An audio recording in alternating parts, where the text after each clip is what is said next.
St Mary's Primary School in Shropshire. A lovely choral performance is taking place. Usually outside of a school assembly or a specially organised concert, only the teachers and the children themselves would get to enjoy this. A bit of a shame, really. But today the singing is being captured for posterity. That little microphone will pick up your singing and it will record onto the hard drive. We're going to put it on my school blog. Then you can pull it on your MP3 player if you want to. And your mum and dad will be able to listen to it in the car or whenever they want to. Off you go. Oh, when the saints go marching in. The children are using digital audio software, which their teacher has downloaded free from the web. When the saints go marching in. I'm gonna dance, dance, dance. OK, do you want to stop it? And then we've take the choir now, got their recording. Yeah. What do we need to do now, Bradley? Well, we need to edit some of the sound. This is just part of Headteacher John Row's strategy of using free-to-use software to boost learning. That's brilliant, fantastic. Yeah, roundabout. In this programme, we'll be finding out about the range of computer programmes he has chosen. The children clean up the recording to make an audio file to be uploaded onto the school's blog site.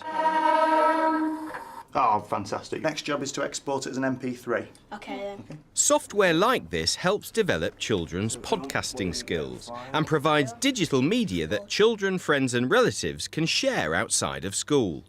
It's bringing the school choir to a wider audience. I think it'll make them feel good about themselves and listen, we've got our song on, listen, do you want to hear? They can share it with their friends and maybe in the long run more people want to come to the choir as well and join in, so hopefully it'll make the choir grow as well. It's got tremendous potential. Schools can make their own radio stations, have layers of sound to bring in sound effects for readings, really bring to life things like poetry, storytelling, so we're not having to necessarily rely on the printed word. For children with special needs, this is incredibly empowering. But previously, everything had to be written down, and if you couldn't write it down, then it was as if it wasn't valued. What we've been able to do now is to provide other outlets for children's creativity without necessarily them having to use a pen or a pencil all the time. John Row's become evangelical about the way that free-to-use programmes can be used in primary schools. He wants to stimulate and challenge increasingly computer-savvy pupils in science, literacy and the creative arts. As teachers, our job is to try and keep up with the children sometimes. We don't want to get to a situation where we end up children coming to school and feeling that they're having to power down. They're children who are exposed to a rich variety of media every day, through not just through television but also through their own computers, the websites that they're on. What we want them to do is to harness that technology to be able to maximise opportunities for learning. John found this software that allows children to build virtual 3D models with building bricks. It's a simple CAD programme that he's adopted to help teach literacy with Year 5s. What we're going to do is we're going to make a set of instructions for a new model kit. So, how are instructions going to work? We need to... So show them step by step what to do? Yeah, that's right, yeah. We're going to show them the model being built so people know what to do as the model's being constructed. The task involves building a virtual model in stages and taking screen grabs. Importing these into Microsoft Publisher, the children then have to design and write an instruction leaflet. Get 2 pink Lego windows and place them on the sides as shown in the picture. I'm imagining myself opening a new box and just imagining what the leaflet would say. Their imagination is boundless. It's 10 Downing Street. Complete with burly coppers at the front door.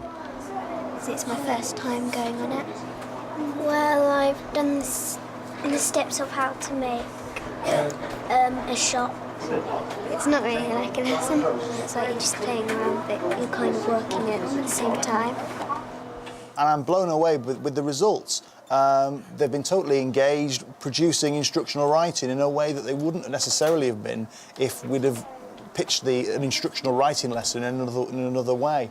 They've used the technology very effectively and when we've used that to motivate them and to engage them as learners. The free software not only helps John's IT budget, but also helps deliver his vision of children and their parents taking ownership of their learning. The advantages of it is not just to be able to say, oh, well, we're doing it for nothing, but the sense that we're able to say to children and their parents, you can do this too. You can do it tomorrow, or you can do it tonight. Download it from the websites and away you go. One of the key outcomes of the software is the opportunity for children to share their work with others. One of the programs St Mary's are using gives this a global dimension. Scratch uses a very simple shape and text system to create computer games and videos. It was developed by the Massachusetts Institute of Technology in Boston, USA, to help teach the basics of computer programming to children.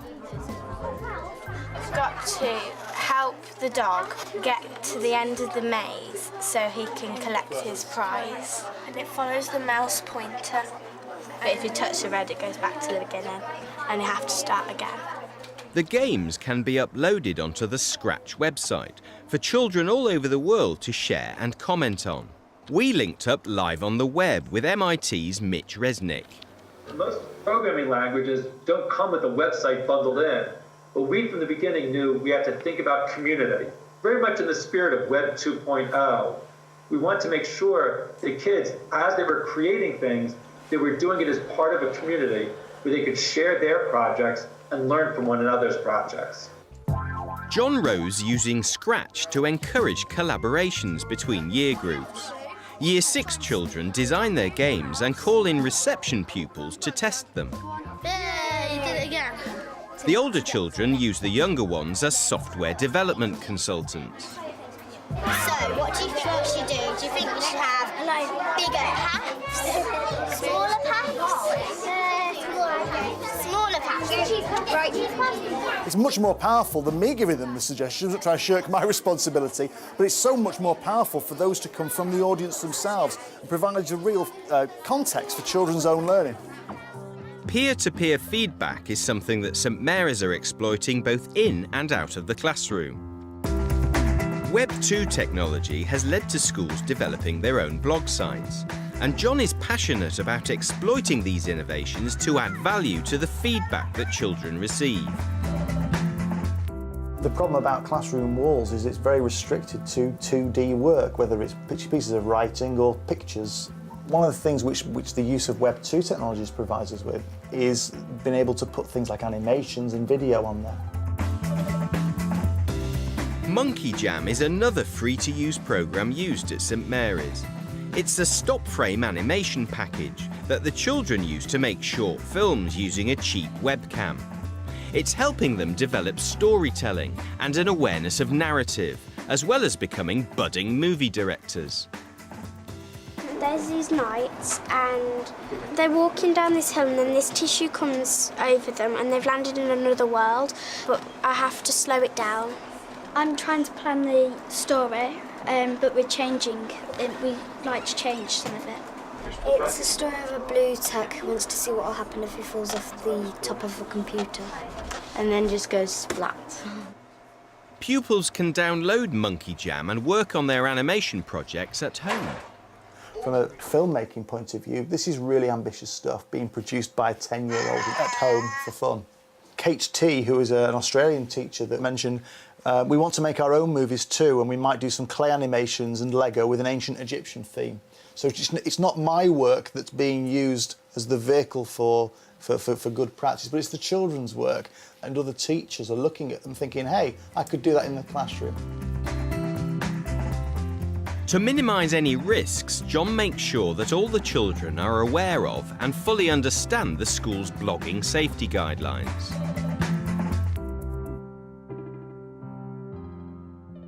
It's our second day at Amsterdam and it's the evening. It's really fun. This mobile phone podcasting programme helped children communicate with their parents on a foreign school trip. Hello, I'm Jess. We went to the Amsterdam Museum this morning and it was really good, lots of interesting things to see. They used gabcast.com, and for the price of a local phone call, produced a regular podcast which was automatically uploaded to the internet and enabled parents to keep in touch with them whilst they were out in Amsterdam. Hello, it's Chloe. Having a weird time? Hi. Hi, it's Lauren. I'm having a great time. See ya. Going to Amsterdam for a week when it was 2 children's birthdays while we were out there, we had no homesickness at all. Through the blog, children were able to keep in touch regularly with home, and parents were able to keep regularly in contact with their child without that awful moment where they put the phone down on the parent and then they're alone in a foreign country. The list of free-to-use software used at St Mary's grows all the time. History projects about Second World War air raid shelters designed with Google SketchUp have captured the children's imagination. I'm making a World War II air raid shelter for a little instruction leaflet. I'm putting some bricks on it. It's literally like making your own building. A programme called Fun has helped children grasp some difficult maths and physics concepts. The simulations help children gain insights into friction, gravity, elasticity and the properties of a liquid. Why don't you move the ground on us? It's really funny and fun. It's the way that gravity works and on the simulator.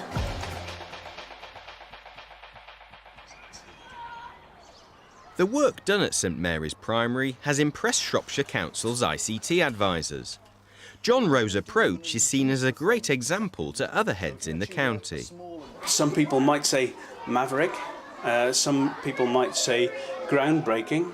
I think John's pushing the envelope a bit in that he is using software, finding out what it can do for him, what it can do for his learners, and taking that forward.